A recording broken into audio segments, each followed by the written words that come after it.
Ngayon na!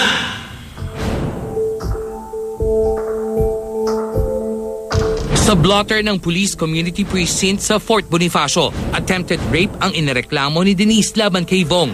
Ngunit nang magbago ito ng abogado, ay kasong rape na ang kinakaharap ngayon ng aktor. Bakit sa latest development ay inakyat ito sa kasong rape? Upon our evaluation, then that's why we have filed the crime of rape. Ang akin lang, siguro respeto natin yung kababaihan, yung privacy at lahat. Anyway, nasa piskalya na, mas magandang sila na ang mag-weigh ng mga ebidensya. Hindi naman kami lalaban sa korte ng public opinion, no? Pero ang laban namin sa korte na legal, kung saan naman ang katotohanan ay iiral. Kasama ng kanyang mga abogado, humarap si Denise Cornejo sa Star Talk at GMA News nitong Miyerkules, kung kailan formal na ring inihain ng kanyang mga abogado sa Taguig Prosecutor's Office ang kasong rape laban kay Vong Navarro. Anong nararamdaman ni Denise ngayong formal nang naisampa ang kasong rape laban kay Vong? Kung nakadawit na po dito yung pangalan ko, reputasyon ko po, at ang mga pamilya ko at mga taong mahal ko, ito po ang tamang paraan para mabigyan ng leksyon ang mga taong binigyan mo na ng kabutihan, sinuklan ka pa ng kasamaan. Nagsorry ba si Vong pagkatapos ng insidente noong January 22 kung sa tingin niya ay nagkasala ito? Kahit po dun sa dun po sa condo, nag-sorry po siya. Hanggang sa police station, sorry po siya na sorry sa akin. Kaya binigyan ko lang naman po siya ng pagkakataon na magbago at ipagpatuloy po yung buhay niya. Yung career niya, alam ko, marami din naman na nagmamahal sa kanya. May pamilya po siya at may mga anak siya. Pinapangaralan ko po siya. Sabi ko po sa kanya na hindi ako nagsusorry na ito yung nangyari sa'yo o ito yung nangyari. Nangyari na eh. Nasaktan mo na ako eh. Nagsusorry ako. I'm so sorry because I gave my trust to you. Magkaibigan ba sila ni Cedric o higit pa roon? Mas kaibigan ko po si Ate Bernice. Kaibigan ko rin po siya. Mabuti po siyang kaibigan. Parang kuya ko nga po siya eh. Ano ang kaugnayan niya kay Vong na 2 taon na niyang kilala? Kaibigan po. Parang kapatid ni Kuya Vong. Wala na po. Kapakanan daw ng kanyang pamilya at mga kaibigan ang iniingatan ni Denise, kaya wala nang urungan sa kanyang laban. Kilala po ako ng pamilya ko eh.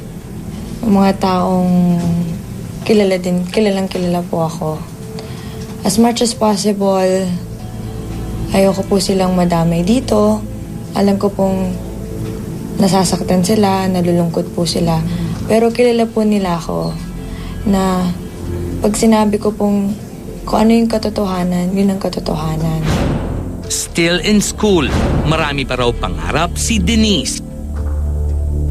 Nasasaktan po ako.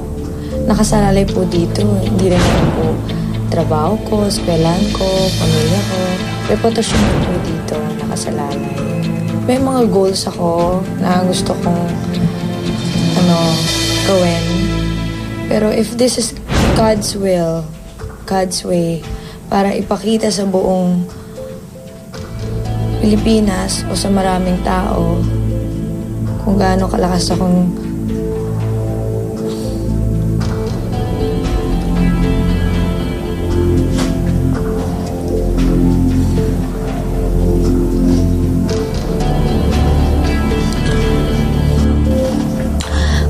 kalakas na babae, kung ikakamatay ko, kung kakakulong ko, hindi ako natatakot. Mga kapuso, Mamaya po ay makakapanayam natin live si Denise Cornejo. Samantala ay makakausap natin sa phone patch ang kanyang abogado, ang lead counsel ng kasong ito na si Attorney Howard Calleja. Attorney, magandang hapon sa inyo. Magandang hapon na Butch at of course sa inyong mga viewers. Good afternoon. Attorney, kasi doon sa latest status ng kaso ay nagbigay na ng report at nagsampa na rin ng kaso ang NBI laban kina Denise, Cedric at iba pang involved sa pangyayari. Anong may sasabi niyo doon? Sa akin, simple lang naman po.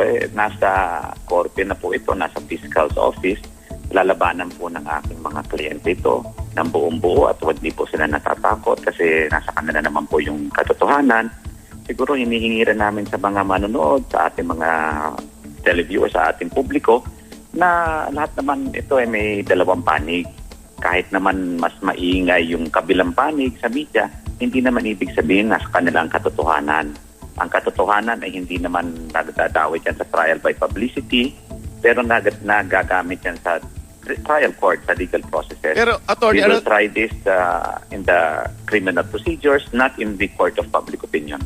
Attorney, ano sa tingin niyo magiging epekto nun sa kaso niyo? Well, that's why nga we are hoping na sa korte na lang ito para wala na ng public opinion na mangyari. Alam mo, tao-tao din naman lahat na sway o na pressure. Pero alam mo, Butch, ultimately, kahit naman anong sabihin ng ibang tao, the truth will always prevail. And I'm sure in the court, in the proper court, in our trial court, my clients will be vindicated in the end. Attorney, ito lang, may tanong lang kasi ito obserbasyon ng napakarami even sa social media. Kasi yung sa CCTV footage, parang may mga nakakapansin na parang tumatawa pa raw si Denise doon sa isang eksena doon sa CCTV. Anong masasabi niyo?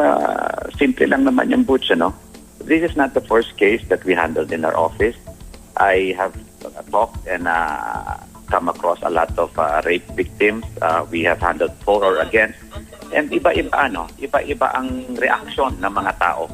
So let us not stereotype persons or victims because ang pinakamadaling gawin ay stereotype. Pero dapat ibigay natin ng suporta lahat sa mga biktima ng rape. Okay, at sa takbo ng pangyayari ngayon, how would you assess your case? Sa atin, maganda yung ating kaso. Kasi nga, tayo lang naman, sabi nga, nandiyan naman si Denise, yung katotohanan lang naman, sabi ko, the truth will always prevail. Kahit anong sabihin ng tao, eventually, sabi ko nga, in the courts, where it counts, where the proper forum is, malalaman naman ang katotohanan, at sabi ko nga, it will vindicate my clients in the end. Okay, maraming salamat, Attorney Howard Calleja. Okay? At abangan mamaya. Salamat, Butch. Salamat, Attorney.